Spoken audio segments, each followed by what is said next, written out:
Hello everyone, welcome back to my channel. আমি শ্রাবণী। আশা করি তোমরা সবাই খুব ভালো আছো, সুস্থ আছো। আমিও খুব ভালো আছি। আজ হলো একটি বিশেষ দিন। হ্যাঁ, আমার কাছে বিশেষ দিনই তো বটে। ফার্স্ট টাইম, প্রথমবার আমি নৈহাটি বড়মা দর্শনের উদ্দেশ্যে রওনা দিচ্ছি। হ্যাঁ, আজকে তারিখটি ছিল 27শে এপ্রিল। আমার এডিট করতে একটু দেরি হয়ে গেল। এই হচ্ছে আমাদের নবগ্রহ মন্দির। এই মন্দিরে প্রণাম করে আমরা যে কোনো কাজে বলো, যে কোনো জায়গায় বলো, যে কোনো শুভ কাজে বলো, যেখানেই যাই না কেন, মায়ের দর্শন করে, বাবার দর্শন করে আমরা বার হই। উঠে গিয়েছি আমরা বাসে। হ্যাঁ, বাসে উঠে গিয়েছি, সিট পাইনি। আমার ছেলে সামনের সিটে বসেছে, আমি আর আমার ছেলে সামনে পাশাপাশি বসে আছি। আর আমার ছেলে বুঝতেও পারছে না যে আমি ক্যামেরা অন করেছি। ও তো প্রাকৃতিক দেখছে ভোরবেলা। হ্যাঁ, সকালটা ছিল, বেশ ভোর টাইমেই আমরা উঠেছি। আমি তো উঠেছি প্রায় 3:45-4টের সময়। উঠে স্নান করে রেডি হয়ে শুদ্ধ বস্ত্র পরে মার কাছে যাচ্ছি। লাল পাড় সাদা ফুলের শাড়ি পরেছি। আমার ছেলে দেখো ক্যামেরা অন দেখে হাসছে কীরকম, ও বুঝতে পারিনি যে ক্যামেরাটা অন ছিল। যাই হোক, আমরা বার হয়ে গিয়েছি।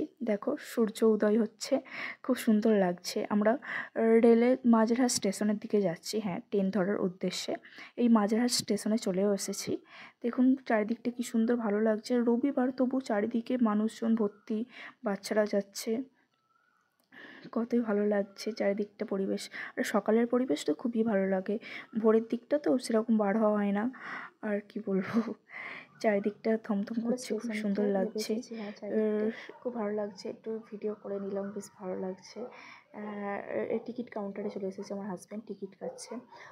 আমি শুধু একা না, আমার হাজব্যান্ডও ফার্স্ট টাইম। আমার ছেলে, আমি, আমার হাজব্যান্ড ফার্স্ট টাইমই নৈহাটি বড়মার উদ্দেশ্যে যাচ্ছি। খুবই আগ্রহ। তখন ঘড়িতে বাজে 6:11। 6:11-র মধ্যে আমরা স্টেশনে চলে এসেছি, মাঝেরহাট স্টেশনে। আমার ছেলে যাচ্ছে ট্রেনে দেখতে। তখন তো চারিদিকটা ফাঁকা ছিল, সেরকম লোকজন ছিল না, সেরকম লোকজন আসেওনি, কারণ সানডে ছিল। রবিবারে তো অতটা ভিড় হয় না, অফিস টাইমেই বেশি ভিড় হয়। তবু কিছু কিছু মানুষজন ছিল যাদের দরকারি ছিল বার হওয়া। যাই হোক, আমরা এগোচ্ছি। এইখান থেকে ওই ফুটে যাব, অর্থাৎ 3 প্ল্যাটফর্মে, সেখানেই আমাদের ট্রেন আসবে। চারিদিকটা পরিবেশ খুব ভালো লাগছে। সকাল হয়ে গিয়েছে, তখন ঘড়িতে বাজে 6:11। আমরা অনেক তাড়াতাড়ি এসেছি। আমাদের ট্রেন, ফার্স্ট ট্রেন ছিল 7:30। হ্যাঁ, 7:30 আমাদের ট্রেন ছিল। চারিদিকটা ফাঁকা, অনেকটা হাতের সময়। কি করব, ফটো তুলছি, একটু ভিডিও ক্লিপ নিচ্ছি। রোদেতে বেশ ভালো লাগছে, চারিদিকটা ফাঁকা। দাঁড়িয়ে দাঁড়িয়ে টাইম পাস করছি, আর কি করব। আর মনের মধ্যে খুব আনন্দ হচ্ছে যে হ্যাঁ, মার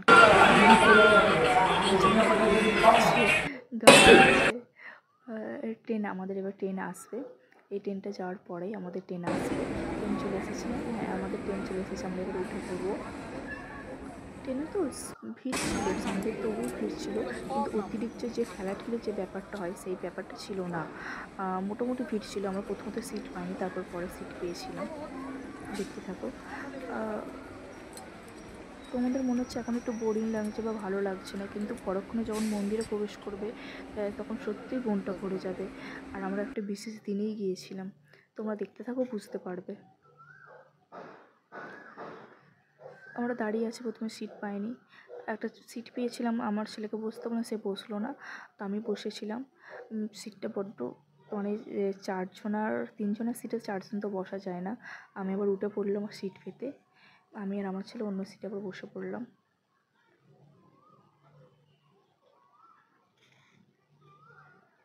বসে পড়েছি।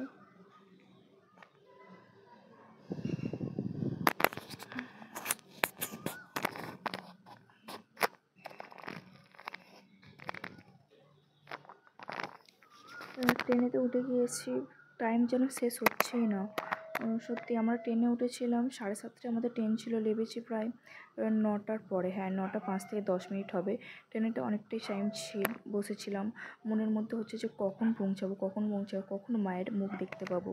আমি একটু ট্রেনের সামনের গেটের কাছে দাঁড়ালাম।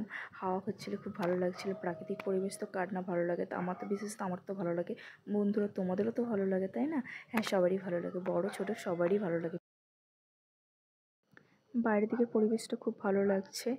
আমার হাজব্যান্ড ফোন ধরে দিয়েছিল, হ্যাঁ, একটু ভিডিও করেছিল। বলে, সবসময় তো তুমি তো আমাদেরই ভিডিও করছো, তোমার একটু ভিডিও নিই বলে ফোনটা ভিডিও করে দিচ্ছিল। বেশ ভালো লাগছে। দেখো বাইরের দিকটা, ট্রেনের দিকে রাস্তাটা, ভিউটা খুব ভালো লাগছে। খুব সুন্দর লাগছে, চারিদিকে সবুজে আর সবুজ। সবুজ জিনিসটা যেরকম অক্সিজেন দেয় সেরকম মনও তৃপ্তি করে, খুবই ভালো লাগে। প্রাকৃতিকের মতো আর আছে কি প্রাকৃতিক পরিবেশের মতো?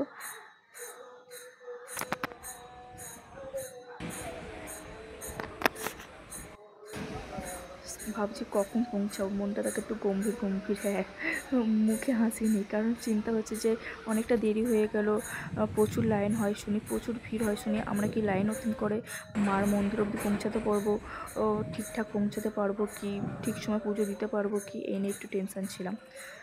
আমরা লেগে গিয়েছি।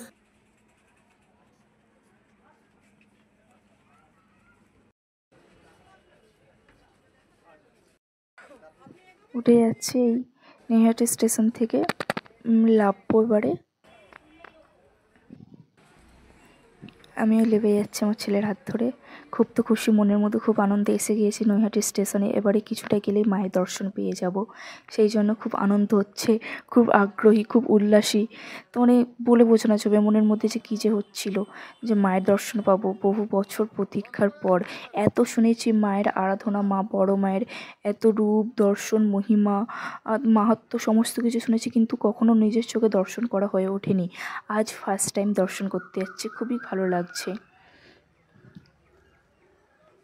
এই স্টেশন থেকে পার হয়ে যাচ্ছে, চারদিকে দেখুন এই স্টেশনের দুধারে ফুল গাছ, মানে ফুল ছিল স্টেশনের দুধারে।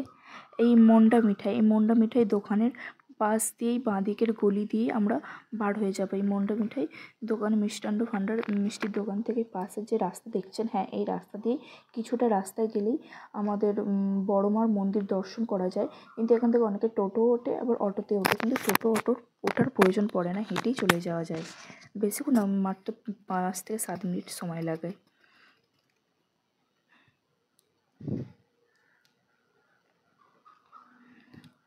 আমার ছেলে দেখো রাস্তায় কী হচ্ছে, এইতে চলে এসেছি, হাঁটতে হাঁটতে চলে এসেছি মার। আজ একটা বিশেষ দিন ছিল, আজকে ছিল অনুকূল, মার অনুকূল ভোগ। ঠিক আছে, মায়ের আজের অন্নভোগ, অনুকূল ভোগ বিশেষ দিনই ছিল। আমরা ভালো দিনেই এসেছি। আর এসে দেখি একটি দুঃখের ব্যাপার হলো, এসে মনটা খারাপ হয়ে গেল, কারণ মায়ের মন্দির তখনও অবধি বন্ধ ছিল। আমরা শুনছিলাম যে মায়ের মন্দিরে সেদিনে পুজো বন্ধ থাকবে।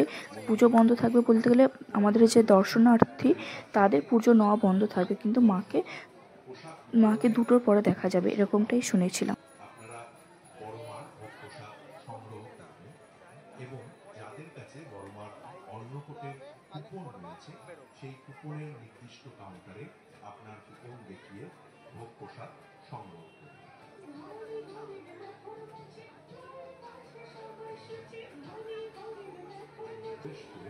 বড় মাকে দর্শন হবে না, লাইন ছাড়া হবে না, বন্ধ রাখো, করতে পারেন। অযথা খেলাখেলি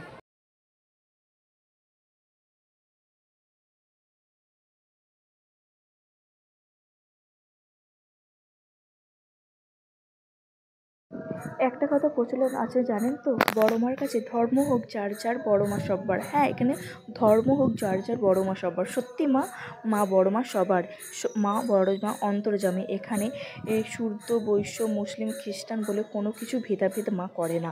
সবের ভক্তি ভরে যদি পুজো দেয়, মার কাছে আসে, মা সবের পুজোই গ্রহণ করে।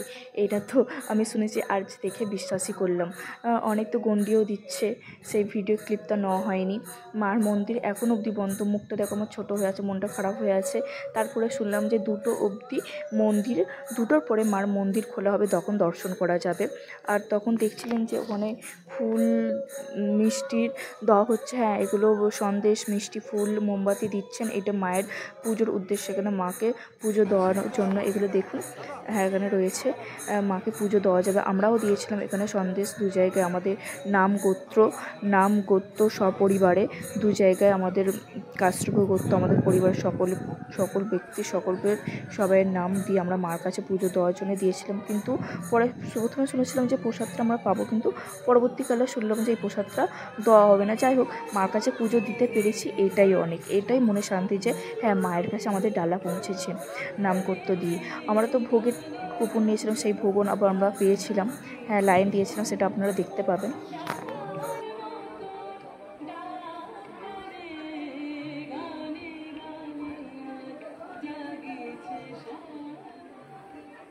মনে রাখবেন, যারা বিশৃঙ্খলা সৃষ্টি করার চেষ্টা করবেন, আমাদের প্রশাসন সদা তৎপর রয়েছে।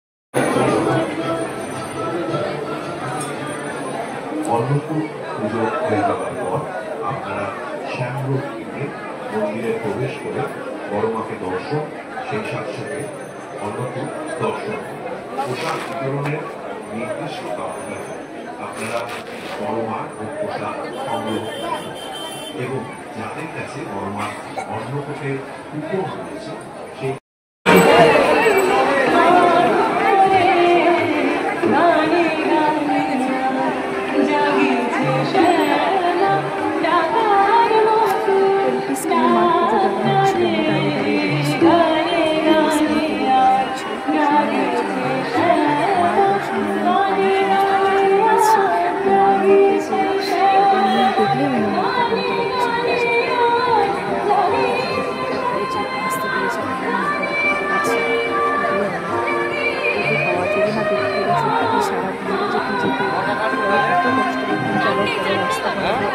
আসতে দেখতে পারলাম না। এই হলো বড়মা মন্দির চূড়া। হ্যাঁ, বড়মার মন্দিরে চূড়া দর্শন করতে হয়।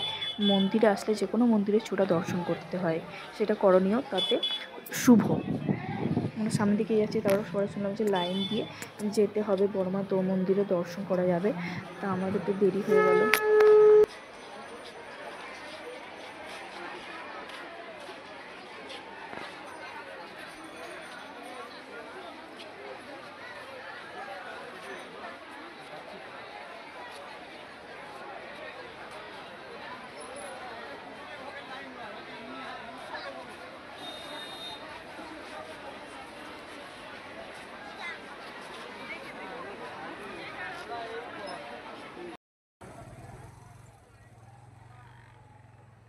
এই মায়ের মন্দিরে লাইন দেওয়ার জন্য যাচ্ছি, মাকে দেখার জন্য।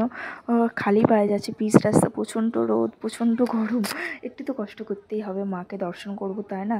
মাকে তো দর্শন তো এমনিতেই পাওয়া যাবে না, একটু তো কষ্ট করতেই হবে। এইটুকুই কষ্টই না, তাই তো বন্ধুরা? হ্যাঁ, অবশ্যই আমার কাছে এইটুকুনি কষ্টই না। এত দূরান্ত থেকে মানুষ আসে কত কষ্ট করে, আর আমরা সামান্য তো পায়ে হেঁটে পিচ রাস্তায় যাচ্ছি, তাতে কি আছে? একটু তো কষ্ট করতেই হবে মাকে, নাহলে কষ্ট না করলে কেষ্ট কী করে মিলবে? আমার হাজব্যান্ড তো একদম খালি পায়ে হাঁটতে পারে না, কি করা যাবে? হাঁটতেই তো হবে। প্রচুর লাইন পড়েছে মার দর্শনের জন্য, প্রচুর লাইন। আমরা হেঁটে এই লাইন অতিক্রম করে ফাইনালি আমরা মায়ের দর্শনের জন্য এগিয়ে যাচ্ছি মন্দিরে। হ্যাঁ, মায়ের মন্দিরের সামনেই চলে এসেছি। ঠিক আছে, মায়ের মন্দিরের মাহাত্ম্য কিছু বলি, তোমাদেরকে শেয়ার করি। অলৌকিক ঘটনা। যাই হোক, নৈহাটির মা যে বড় মা, এই প্রতিষ্ঠাতা ছিলেন স্বর্গীয় ভগেশ চক্রবর্তী। হ্যাঁ, স্বর্গীয় ভগেশ চক্রবর্তী, উনি ছিলেন ব্রাহ্মণ পরিবারের সন্তান। উনি এই নৈহাটির বড় মা মন্দিরটি প্রতিষ্ঠান করেছিলেন। এই ভগেশ কালী থেকে নৈহাটি বড় মা নামে প্রচলিত হয়েছে মন্দিরটা। প্রচুর ভিড় হয়েছে দেখুন, তবুও মায়ের সামনে এসে যে এইটুকুনি ভিডিও ক্লিপ নিতে পেরেছি, মাকে দর্শন করতে পেরেছি ভক্তি ভরে, সত্যি করে এটাই অনেক আমার কাছে, এটা অনেক পাওয়া। তোমরা হয়তো কিছুটা নোটিস করেছো। আচ্ছা,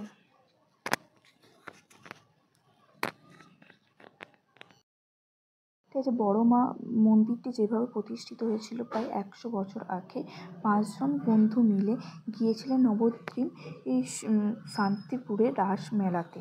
ঠিক আছে, রাসমেলা দেখতে। তোমরা কিছু একটি এই ভিডিওর মধ্যে নোটিস করবে, যদি নোটিস করে থাকো তো আমাকে কমেন্ট করবে। এইটুকুই আমার কাছে সামান্য, কারণ মার কাছে দর্শনটাই আমার কাছে অনেক বড়।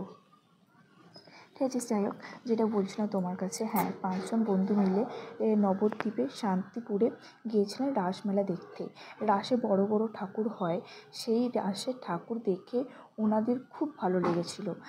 তখন ওনারা বাড়ি ফিরে আলোচনা করেছিলেন, ওই 3 বন্ধু মিলে আলোচনা করেছিলেন যে নৈহাটিতেও বড় ঠাকুর তুলবে। ঠিক আছে, বড় ঠাকুর তুলবে। তখন 5জন বন্ধু, হ্যাঁ, স্বর্গীয় ভগেশ চক্রবর্তী ছিলেন ব্রাহ্মণ পরিবারের সন্তান, তাই উনি ভোগের দায়িত্ব নিয়েছিলেন। আরও 4 বন্ধু যে ছিল, তার মধ্যে একজন নিয়েছিলেন মাটির দাব্রত, মানে মাটির হাঁড়ি, যাতে মার ভোগ দেওয়া হবে সেই সমস্ত। একজন ছিল প্যান্ডেলের। এইভাবে ওনারা কেউ চাঁদা কারোর কাছে চায়নি। হ্যাঁ, চাঁদা ছাড়াই ওনারা প্রথমত এই মন্দিরটি প্রতিষ্ঠিত করেছিলেন। আমরা গঙ্গার ধারে চলে এসেছি। তার আগে আমরা ওখানে জল দিচ্ছিলো, হ্যাঁ রসনার জল দিচ্ছিলো, পুদিনার জল দিচ্ছিলো। আমরা গঙ্গার ঘাটে চলে এসেছি। মন্দির থেকে 5 মিনিটের দূরত্বে ছিল গঙ্গার ঘাট। সেখানে গঙ্গার ঘাটে আমরা প্রণাম করলাম, জল ছড়া দিলাম। আমার ছেলে তো মানে গঙ্গা সমুদ্র যে কী ভালোবাসে তাকে বলে বোঝানো যাবে না। লাভলি তো উঠতেই চায় না।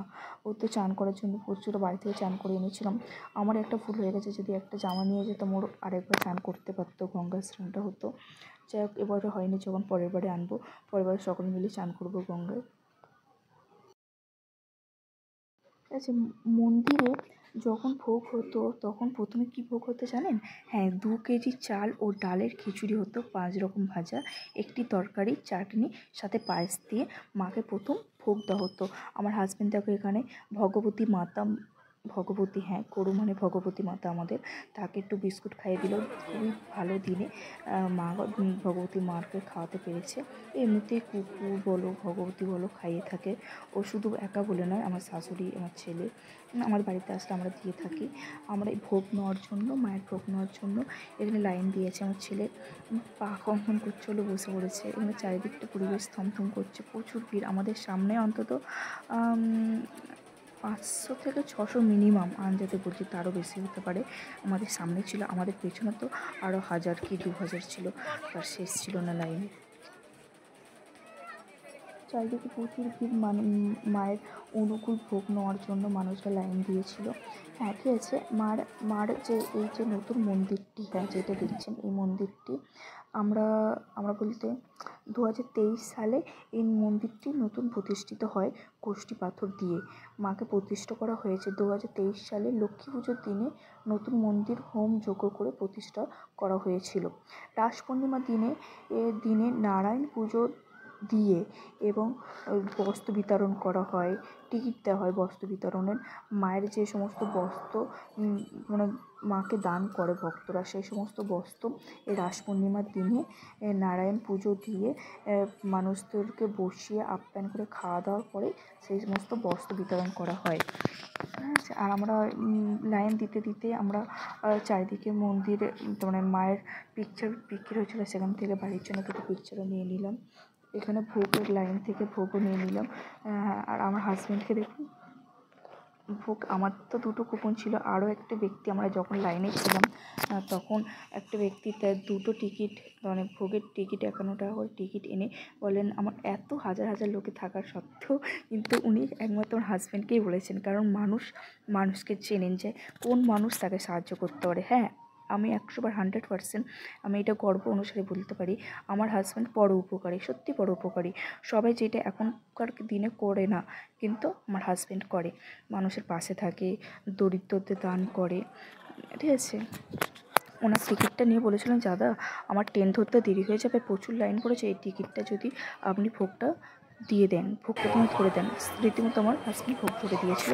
সেখান থেকে তারপরে ওখানে ভোগ এমনি খুলি করে ভোগ দেওয়া ছিল। আমার ছেলেকে লাইনে দাঁড়িয়েছিল বলে লাইনে দাঁড়ালে দেবে না। যাই হোক, আর একটা মানুষ সে লাইনে বলে আমার ছেলে ঢুকে পড়লো, বলে সে ভোগ নিয়েছে। এবার আমরা কিছু ভোগ খাওয়ার পরে আমরা কিছু তো খেতে হবে, সকাল বেলা থেকে বার হয়েছি, বাচ্চারা তো খিদে পায়। আমরা এখানে দেখছি দোকানে প্রচুর ভিড়, বসার জায়গা হচ্ছে না, তা আমরা বাইরে গিয়ে আরেকটি অন্য দোকানে আমার ছেলে সিট পেয়েছিল, কিন্তু একটা সিটে সারাদিন জার্নি করে লাইন দিয়ে হেঁটে আর এই না বসে না খেলে হয় না। আর একটা দোকানে, মিষ্টান্ন দোকানে চলে এসেছি। হ্যাঁ, সেই মিষ্টার দোকানে, সেখানে দইয়ের ঘোল করছেন দেখুন। হ্যাঁ, আর আমার ছেলে কচুরি ডাল খাওয়াচ্ছে, কারণ ওখানে তো টেবিলের ব্যবস্থা ছিল না, তাই একা একা ধরো খেতে পারবে না, সেই কারণে আমার হাজব্যান্ড ওকে খাইয়ে দেওয়ার পরে তারপর আমরা দুজনে খেয়েছিলাম। এখানে দেখুন কারিগররা মিষ্টিও তৈরি করছে, মানে এক সাইডে দোকানের মধ্যে মিষ্টি তৈরি হচ্ছে, এদিকে দইয়ের ঘোল হচ্ছে, এইদিকে মানে দোকানের মধ্যে যারা লুচি পরোটা যাই খাবে সমস্ত রয়েছে। বিশেষত লুচি ছিল, ডাল আর লুচি ছিল, আলুর তরকারি ছিল, বিভিন্ন মিষ্টি ছিল। আমরা লুচি আর ডালই নিয়েছিলাম।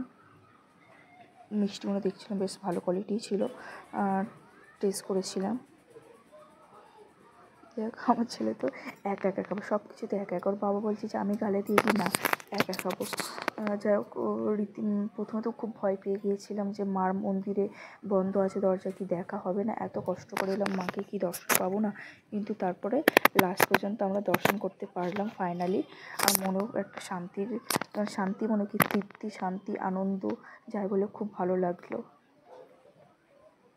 ওখান থেকে খাওয়া দাওয়া সেরে আমরা বেরিয়ে যাচ্ছিলাম। মিষ্টি রয়েছে, বিভিন্ন ধরনের মিষ্টি রয়েছে।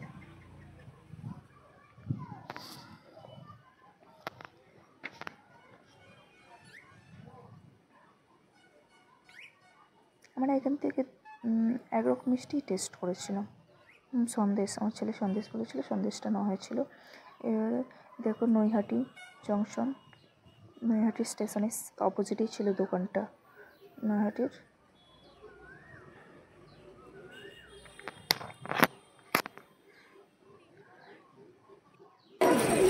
পঞ্চানন্দ মিষ্টান্ন ভাণ্ডার, যে দোকান থেকে খেয়েছিলাম। আমার এবার স্টেশনের দিকে যাচ্ছি, ট্রেনে উঠবো বলে। আর আমার হাজব্যান্ডের হাতে যে ব্যাগটি আছে, হ্যাঁ এটি হলো ভোগের ব্যাগ। আমাদের তো ব্যাগ নিয়ে আসা হয়নি, একটা ব্যাগ কিনে নিলাম 50 টাকা দিয়ে, তাতে ভোগ নিয়ে আমরা স্টেশন দিকে যাচ্ছি। টিকিট কাটবে, আমরা বার হয়ে যাব। আশা করি তোমাদের বুঝতে একটু অসুবিধা হয়েছে, একটু মানিয়ে নাও। ফার্স্ট টাইম তো ব্লগ ভিডিও করছিস, এটা তো আমার কোনো দিন প্র্যাকটিস ছিল না, জানতাম না, করতে পারতাম না, চেষ্টা করছি। আশা করি তোমাদের ভালো লেগেছে। ভালো লাগলে লাইক, শেয়ার